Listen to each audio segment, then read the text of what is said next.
Welcome to the third episode of Artificial Intelligence and Ethics. If you haven't watched the first two, I recommend doing that. The first one is on the environment, and the second one is on a whole slew of social and privacy topics. Today, we're going to be talking about AI ethical issues in relation to art and creativity, employment, and law. Well, AI has the potential to create more jobs, such as those in data analysis, software development, engineering, and robotics, and also has the potential to improve productivity by enabling workers to complete tasks more quickly and accurately. It can also lead to job displacement. This can disproportionately impact those in low-skilled jobs and those working in manufacturing. It can also lead to job displacement and the change in the nature of work. And here are the highlights. Job displacement and economic equality. As AI systems automate tasks and replace human workers, there is a risk of job displacement and economic inequality. This can disproportionately affect low-skilled workers and those in industries that are heavily automated. The ethical question is whether the benefits of AI, such as increased productivity and efficiency, outweigh the potential negative impacts on workers and their families. As AI and automation technologies become more advanced, they have the potential to displace human workers in certain industries, which can have significant social and economic impacts. This is already happening and has been happening. That's why there is not as many manufacturing jobs anymore. It's because technology takes those jobs and changes the nature of work. And this is just a step up from that. It's already taking jobs of customer support staff. It's already taking jobs of fast food workers. It's already taking jobs in manufacturing. It's already taking jobs in the back-end offices. For instance, IBM just announced that they were anticipating a 30% either hiring freeze or layoff because those jobs are going to be taken by AI. So it's very real and it's happening now. Fast food restaurants across the country are switching to AI service counters. And so it's already here. It's already displacing our jobs. What are you gonna do about it? Automation of repetitive tasks include jobs in manufacturing, transportation, and other industries where tasks are predictable and routine. And then there is the changes in the nature of work, as well as the introduction of human AI collaboration. I have my AI chatbot do some of my writing for me. It's not very good, but it gives me a starting point to sort of build off of, and I consider that a human AI collaboration. As AI systems become more prevalent, they may change the nature of work in certain industries. Workers may need to collaborate more closely with machines or focus on tasks that require human creativity and decision-making. They may take on increasingly complex tasks that were previously performed by humans. This raises ethical questions about the appropriate division of labor between humans and machines, as well as the potential impact of job satisfaction and the sense of purpose and meaning that workers derive from their work. Okay. Sense of purpose and meaning that workers derive from their work. And then there will be an impact on wages, obviously, which is going to be, the hugest thing. That's going to be the hugest problem. The impact of AI on wages is complex and depends on a variety of factors. In some cases, AI may increase wages by enabling workers to complete tasks more efficiently. Yeah, I'll believe that when I fucking see it. No one's gonna pay us more to be more efficient. In other cases, it may lead to wage stagnation or even decreases in wages, particularly in industries where automation is more prevalent. Then we're going to touch on the bias in AI algorithms, and I briefly touched on this in the last video, and this is it spans more than one subject, so here it is in this area too. And I talked about how AI is being used in hiring these days, and in order to even get an interview with a human, you have to first do a recorded interview that then gets processed by AI. And then if the AI says you passed, then a human will video interview you, and then it will progress from there. But AI in almost every step is going to be used and is used in the hiring processes. As a matter of fact, the reason I started my YouTube channel was when I was looking for jobs in Los Angeles pre-pandemic, and most of them were asking for video interviews, and I had never even really recorded myself for social media at that point, and I knew that I was going to have to get better with talking in front of a camera, and so I thought the best way to do that would be to start a YouTube channel. 3+ years later, here I am. Didn't get any jobs, still have the YouTube channel. I call it a win-win. So, privacy and surveillance. I discussed privacy and surveillance in the previous episode in relation to social issues, and now this is in relation to employment issues, and like I said, these issues sort of span different topics and different subjects related to AI. So in this case, the surveillance ethical issue is because AI systems can collect and analyze vast amounts of data about workers, including their behavior, performance, and personal information. This raises concerns about privacy and surveillance in the workplace, as well as the potential for discrimination and misuse of personal data. And then, of course, with employment, hand in hand with education. And so there are ethical concerns when it comes to AI and access to education.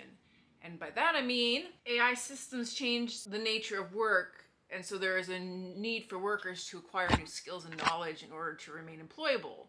This raises ethical concerns about the access to the education and training required, particularly for low-skilled workers and those in marginalized communities and those of low income. So in order to educate and train enough people to work with AI, we're going to need to invest in that education, because it's going to be not accessible to people of low income and in other marginalized communities. And then we have art and creativity, and I'm going to be doing a whole video soon on art and creativity using AI in general, featuring one of my favorite friends and artist, Nick Twist. So make sure that you subscribe to this channel, turn on your notifications, so when that fun video comes out, you can know right away. But we're going to talk about the ethical issues right now in relation to creativity and art. The ethical impact of AI on art and creativity is a fascinating and complex topic that raises a number of questions and concerns. Here are some key ethical considerations related to the impact of AI on art and creativity. Attribution and ownership. As AI-generated art becomes more prevalent, there is a need to consider issues of attribution and ownership. Who owns the copyright to generated AI art? Should the AI system or the developer of the AI system be cited as the artist? These questions raise ethical issues related to intellectual property, creativity, authorship, impact of the creative process, and the sense of authorship and ownership. And then again, we've got bias, and this time we're pairing it with representation. AI systems can reflect the biases and prejudice of their creators, which can lead to discriminatory outcomes in art and creative expression. For example, AI-powered music composition systems may favor certain styles or genres of music or exclude certain cultural ethical perspectives. This raises ethical concerns about the fairness, diversity, and representation in art and creative expression. Also, it raises concerns about a homogenized environment where everything is just focused on one culture, one type of thing, and there's no culture. Boring. To me, that, when it comes to art, is probably a pretty big deal. And that ties right into authenticity and originality, as AI systems can generate art and creative works that mimic the style and techniques of human artists. This raises the ethical question about the authenticity and originality of AI-generated art and whether it can be considered true creative expression. I don't know when the right time to talk about how humans learn and how it's very much like how AI learns. AI learns by analyzing the data around them, the experiences, and then coming up with a conclusion.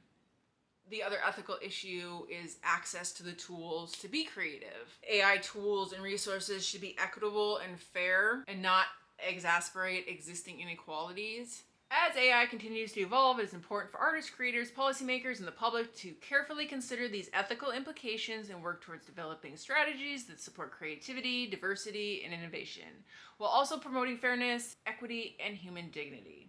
I just want to say, as in terms of the access issues. The artistic tools, the analog artistic tools that we use, paintbrushes, paints, the things that aren't digitally made, there is also a lack of ability for people to get those materials. So again, I keep coming back to